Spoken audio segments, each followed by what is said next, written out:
Partnership চ্যাপ্টারটা প্রায় আমাদের শেষের দিকে, প্রায় শেষই ধরো। আজকে আমি রিটায়ারমেন্টের অঙ্ক যেটা করাবো এটাই শেষ অঙ্ক। আর এর আগে তোমাদেরকে বলে রাখি, তোমরা এই চ্যাপ্টারের অনেক অঙ্ক আছে। এই চ্যাপ্টারটা এইচএসে অনেকটাই নম্বর থাকে। তো দেখো, এখানে তোমাদের এই চ্যাপ্টারে প্রফিট অ্যান্ড লস অ্যাপ্রোপ্রিয়েশন অ্যাকাউন্টের একটা অঙ্ক করা হয়েছে, রিভ্যালুয়েশন করা হয়েছে, ভ্যালুয়েশন অফ গুডউইল করা হয়েছে, তারপরে অ্যাডমিশান আপে পার্টনার, রিটায়ারমেন্ট অফ পার্টনার চলছে, এগুলো করা হয়েছে। সমস্ত অঙ্কগুলোই তোমাদের করানো হয়েছে। এবার অঙ্কগুলো তোমরা একটু বাড়িতে প্র্যাকটিস করবে। প্রবলেম হলে সেগুলো পরবর্তী ক্লাসে পরবর্তীকালে যখন স্কুল খুলবে তখন সেগুলো আরও ভালো করে ডিসকাস করা যাবে। ঠিক আছে, আজকে আমি রিটায়ারমেন্টের আরেকটা অঙ্ক করব। দেখো, এখানে 40-এর অঙ্কটা তাকাও।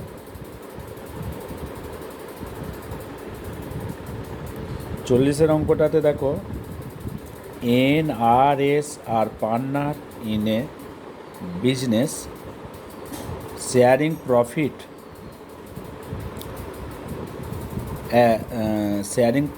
অ্যাজ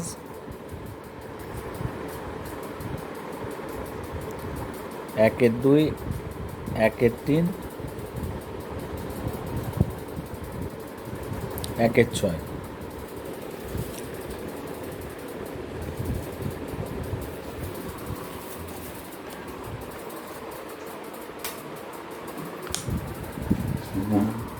দাদা, অঙ্কটা আমরা প্রথম থেকে আরেকবার করে দিচ্ছি।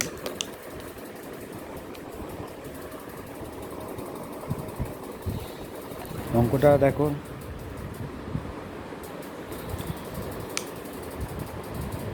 NRS আর partner in a business sharing profit as একের দুই, একের তিন, একের ছয় respectively. Their balance sheet as at 31/12/2016 was as under. তাহলে NRS তিনজন পার্টনার, তাদের প্রফিট শেয়ারিং রেশিওটা বলে দেওয়া হয়েছে একের দুই,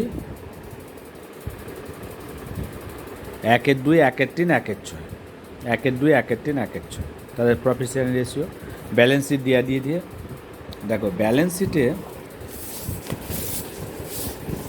আমাদের যেটা দেখার,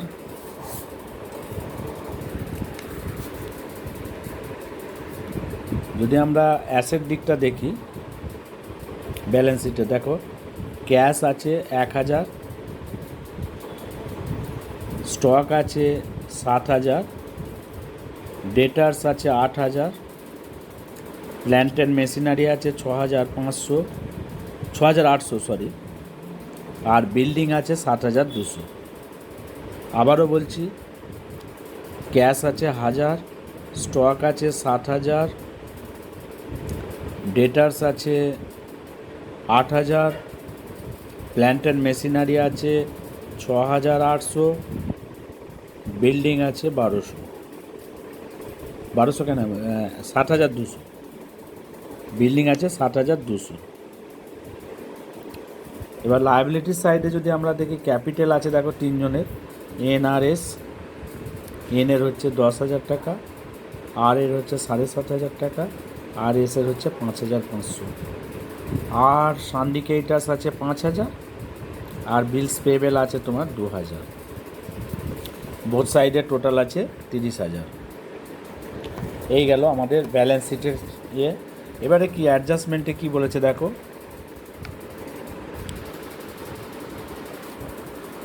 অ্যাডজাস্টমেন্টে বলছে দেখো, on 1/1/17 in retired from the firm and asset of the firm were revalued as under. তাহলে কি বললাম,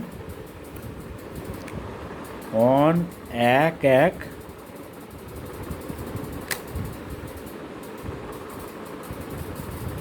on 1/1/17 in retired from the farm and the asset of the farm were revalued as under। দেখো goodwill বলেছে ফার্মের 2100 টাকা, stock বলেছে 6500, balance শিটে stock ছিল দেখো 7000, ব্যালেন্স শিটে 7000, এখানে 6500, এখানে ডেটার্স আছে 7000 অ্যাডজাস্টমেন্টে, এখানে এখানে আছে কত 8000, এখানে প্ল্যান্ট অ্যান্ড মেশিনারি আছে 6800, এখানে প্ল্যান্ট অ্যান্ড মেশিনারি আছে 8200, বেড়েছে। বিল্ডিং এখানে আছে 8000 আর ব্যালেন্স শিটে ছিল 7200। তাহলে এইগুলো নিয়ে আমরা রিভ্যালুয়েশন করব। Creditors agree to discount at 2.2/1/2 মানে হচ্ছে 2.5%। ক্রেডিটার্সের উপরে ডিসকাউন্ট পাওয়া যাবে 2.5%, ঠিক আছে। এবার বলছে assuming that the above adjustment were duly carried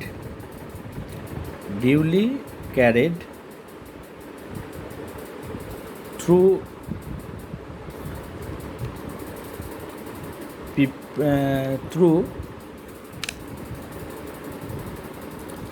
prepare revaluation account, partners capital account and balance sheet of R&S. Amount due to N on retirement was agreed to be transfer his loan account.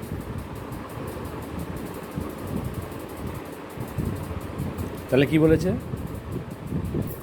এখানে আমাদের একটা revaluation account করতে হবে আর partners capital account আর balance sheet করতে হবে। অঙ্কটা আমি বলে দিলাম, এবার আমরা অঙ্কটা যেটা হবে দেখো, এখানে আমরা রিভ্যালুয়েশন অ্যাকাউন্ট করেছি। In the books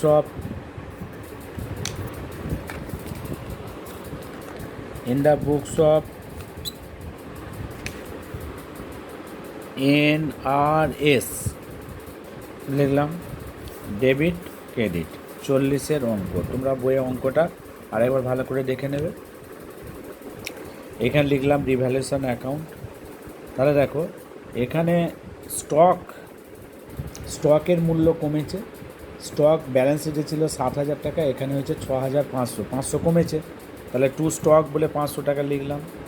ডেটার্সের মূল্য 1000 টাকা কমেছে, এখানে ব্যালেন্স শিটে ছিল 8000, এখানে দেখাচ্ছে 7000 মানে অ্যাডজাস্টমেন্টে, তাহলে 1000 কমেছে, টু ডেটার্স।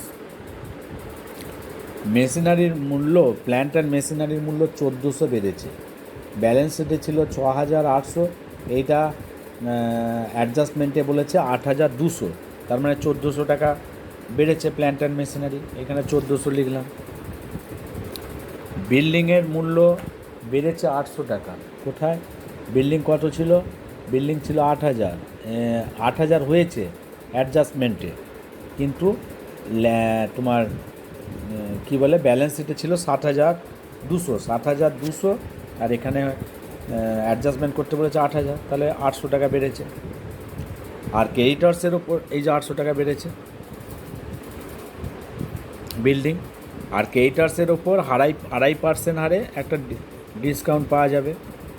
ক্রেডিটার্স ছিল আমাদের 500 টাকা, 5000 টাকা, তার 2.5% করলে দেখবে 125 টাকা হবে।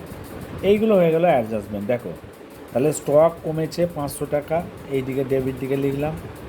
ডেটার্স কমেছে 1000 টাকা, ডেবিট দিকে লিখলাম। প্ল্যান্ট অ্যান্ড মেশিনারি 1400 টাকা বেড়েছে, ক্রেডিট দিকে লিখলাম। বিল্ডিং 800 টাকা বেড়েছে, ক্রেডিট দিকে লিখলাম।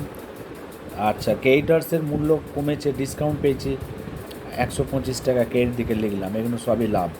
তাহলে মোট হলো 2325, এদিকেও 2325 লিখলাম, তাহলে উপরে আছে 500 আর একটা 1000, তাহলে 825 টাকা হচ্ছে প্রফিট অন রিভ্যালুয়েশন।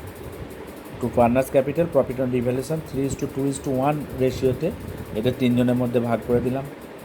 এন পাবে 413, আর পাবে 275, আর এস পাবে 137 হয়ে গেল।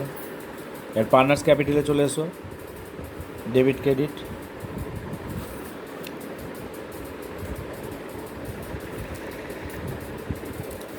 দেখো প্রথমেই আমরা পার্টনার্স ক্যাপিটালের ক্রেডিট দিকে বাই ব্যালেন্স বিডি বলে যা ব্যালেন্স আছে 10,000, 7,500, 5,500 বসিয়ে দিলাম। 10,000, 7,500, 5,500। দেখো তাহলে এখানে এটা আমাদের লাভ বেরিয়েছে, দেখালাম যে পার্টনার্স ক্যাপিটাল অ্যাকাউন্ট বলে রিভ্যালুয়েশনের যে প্রফিট হয়েছে, প্রফিটটা তিনজনের মধ্যে ভাগ করে দিলাম। একটা হচ্ছে 413 টাকা প্রফিট, এন পাবে 3:2:1 রেশিওতে, 413, 275, 137 হয়ে গেল। এইবারে যেটা আমরা করব পার্টনার্স ক্যাপিটাল অ্যাকাউন্টে দেখো প্রথমেই আমরা ওদের যে ক্যাপিটালের ব্যালেন্স আছে বাই ব্যালেন্স বিডি বলে এনের 10,000, আর এর 7,500, আর এস এর হচ্ছে 5,500 লিখে দিলাম। 10,000, 7,500, 5,500 হয়েছে। আর রিভ্যালুয়েশনের যে প্রফিট হয়েছে 413, 275, 137 লিখে দিলাম, এখান থেকে পেয়েছি রিভ্যালুয়েশন অ্যাকাউন্ট থেকে। আর গুডউইলের যে ভ্যালু আছে 2,100 টাকা, তার মধ্যে এনের অংশ হবে 2,100 ইন্টু 3/6, 3:2:1 রেশিও আছে, এদের নিউ প্রফিট শেয়ারিং রেশিও নেই। তাহলে 3/6 করলে ওর অংশ হবে 1,050, 1,050কে 2:1 রেশিওতে ভাগ করে দিলাম আর এসের মধ্যে। তাহলে আরকে দিতে হবে 700 টাকা, আর এসকে দিতে হবে 350 টাকা, 3:2 অনুপাত। এবার এইটা তাহলে ওটার জন্য জানাল হবে R's capital account debit, S capital account debit to N's capital. R's capital account debit 700 টাকা, S capital account debit 350, to N's capital বলে আর এর ঘরে 700 টাকা আর এসের ঘরে 350 টাকা আমি বসিয়ে দিলাম। দিয়ে এই হয়ে গেল অঙ্ক, এর মধ্যে আর কিছু নেই। এবারে আমরা ক্যাপিটাল অ্যাকাউন্টের ক্রেডিট দিকটা সব যোগ করে নিয়েছি। দেখো এর হচ্ছে 11,463, এর হচ্ছে 7,775, এর হচ্ছে 5,637, এগুলো এই দিকেও লিখলাম। 11,463, 7,775, 5,637 হয়ে গেল। এইবারে এইখানে দেখো ব্যালেন্সটা হবে টু ব্যালেন্স সিডি বলে আর এস, এদের আর এসের দেখো এসের ঘরে 5,637 আর উপরে আছে 350, বাদ দিয়ে দাও, তাহলে 5,237 হবে। এর হচ্ছে আর এর হচ্ছে 7,775 আর উপরে 700 টাকা আছে, ব্যালেন্স করলে হবে 7,075 টাকা, এটা বেরিয়ে গেল। আর এন হচ্ছে রিটায়ার করছে, এনের আছে 11,463, এখানেও 11,463 বসেছি, আর এখানে কোনো অ্যাডজাস্টমেন্ট কিছু নেই বলে টোটালটাই 11,463। কোথায় ট্রান্সফার করতে বলেছে? এনের লোনের অ্যাকাউন্টে ট্রান্সফার করেছি, ক্যাশে দিচ্ছি না, লোনে দিয়ে দিচ্ছি, তাহলে লোনে ট্রান্সফার হয়ে গেল। এই হয়ে গেল আমাদের রিভ্যালুয়েশন অ্যাকাউন্ট হয়েছে, পার্টনার্স ক্যাপিটাল অ্যাকাউন্ট হয়েছে। এবার হচ্ছে আমার ব্যালেন্স শিট। দেখো ব্যালেন্স শিটটা খুবই সোজা, দেখো যা আছে আমার অ্যাসেট সাইডটা আগে চলে এসো। ক্যাশ আছে 1,000, কিছু চেঞ্জ হয়নি কারণ ক্যাশ খরচ হয়নি, 1,000 টাকা বসালাম। স্টক মানে 6,500 হয়েছে, কারণ কি 7,000 ছিল, 500 টাকা কমেছে, তাহলে 7,000 মাইনাস 500 করে 6,500। ডেটার্স কত ছিল? 8,000, সেখান থেকে 1,000 কমে গিয়ে 7,000 হয়েছে। প্ল্যান্ট অ্যান্ড মেশিনারি কত ছিল? 6,800 1400 যোগ হয়ে 8,200 হয়েছে। বিল্ডিং কত? বিল্ডিং ছিল 7,200, 800 টাকা বেড়ে এটা 8,000 হয়েছে। তাহলে দেখো, তাহলে আমার টোটাল দেখা গেল কি, ক্যাশের দিকে আছে ক্যাশ 1,000 টাকা, স্টক 6,500, তারপরে হচ্ছে ডেটার্স হচ্ছে 7,000, তারপরে প্ল্যান্ট অ্যান্ড মেশিনারি 8,200, তারপরে হচ্ছে বিল্ডিং হচ্ছে 8,000 হয়ে গেল। এবার লায়াবিলিটি সাইডে কী আছে দেখো, লায়াবিলিটি সাইডে আগে দুজনের ক্যাপিটাল আর এসের ক্যাপিটাল যোগ করে দাও। আর এর হচ্ছে 7,075, এসের হচ্ছে 5,287, যোগ করলে হচ্ছে 12,362। এর সান্ডিকেটার্সের 2.5% ডিসকাউন্ট ছিল, তাহলে 5,000 মাইনাস 125 বাদ দিয়ে দাও, 4,875 টাকা হয়ে গেল। বিলস পেবেলের কোনো অ্যাডজাস্টমেন্ট নেই, তাহলে 2,000 বসিয়ে দাও।